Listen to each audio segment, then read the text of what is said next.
ஆன்மீக நண்பர்கள் அனைவருக்கும் அன்பு கலந்த வணக்கங்கள். இன்றைக்கு நாங்கள் ஆன்மீகம் சம்மந்தமான பதிவில் சிவபெருமானின் தனித்துவ அடையாளம் தெரிஞ்சுக்கலாமா வாங்க.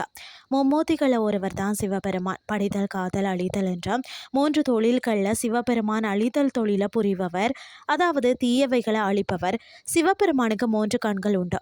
அவற்றில் ஒன்று தான் நெற்றிக்கண். சிவபெருமான் தனித்துவ அடையாளங்களில் நெற்றிக்கண்ணும் ஒன்றாக இருக்கிறது. இதன் காரணமாக இவர் முக்கண் என்றும் நெற்றிக்கண்ணன் என்றும் அழைக்கிறார்கள். இதில் 2 கண்கள் உலக காணவும் 3வது கண் ஞானத்தை உணரவும் பயன்படுத்துவதாக நம்பப்படுகிறது.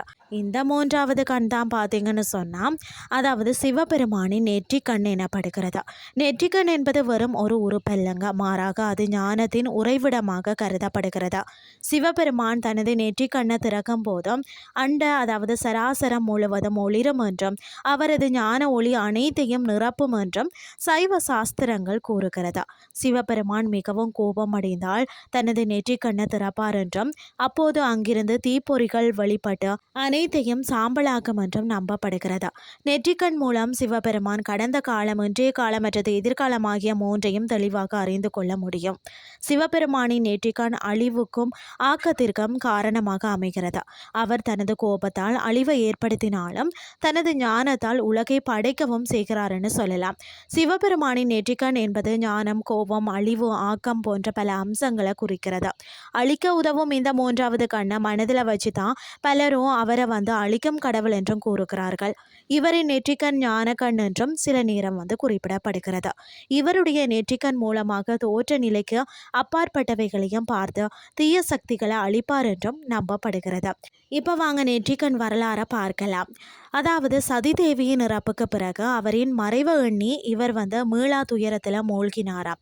அதனால் ஒரு குகைக்கு சென்று ஆழ்ந்த தியானத்தில் ஈடுபட ஆரம்பித்தாராம். அப்போதுதான் சதி தேவி மீண்டும் பார்வதி தேவியாக பிறந்த இவரை திருமணம் செய்ய தயாரானாராம். ஆனால் கடவுள்கள் தீவிர முயற்சி செய்தும் கூட இவரின் தவத்தில் இருந்து இவரை எழுப்ப முடியல. அப்போது இவரின் தவத்தை கலைக்கத்தான் காதல் கடவுளான காமாதேவி அனுப்பி வைக்கப்பட்டார். காமாதேவி இவரை அம்பு மூலமாக தாக்கிய போதுதான் இவர் தன் நெற்றிக்கண்ணை திறந்து காமாவை எரித்து சாம்பலாக்கினார்.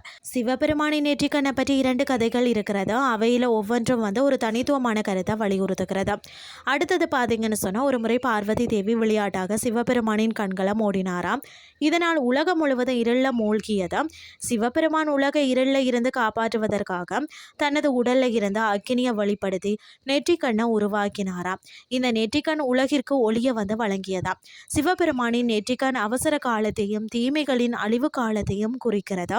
அவரது ஒரு கண் சூரியனாகவும் மற்றொரு கண் சந்திரனாகவும் கருதப்படுகிறது. இந்த கதை பார்வதியின் லீலையில ஒரு பகுதியாக சிவபெருமானின் நெற்றிக்கண் திறக்கப்பட்டதை விளக்குகிறது. அந்தகாசூரனின் பிறப்பு மற்றது மரணம். அதாவது சிவபெருமானின் நெற்றிக்கண்ணின் வெப்பத்தால் தான் பார்வதி தேவியின் கைகள் வியர்த்தன. அந்த வியர்வை துளி மண்ணில் விழுந்த போதோ அது ஒரு குழந்தையாக உருமாறியது.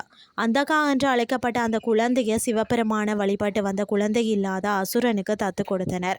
தனது பிறப்பை பற்றி உண்மை தெரியாமல் வளர்ந்த அந்த அந்தகா தனது தாயின் மீது காமவரி கொண்டானாம். சிவபெருமானில இருந்து ஒரு வரம் பெற்றிருந்ததால் அவன் சிவபெருமானாலேயே கொல்லப்பட்டானாம்.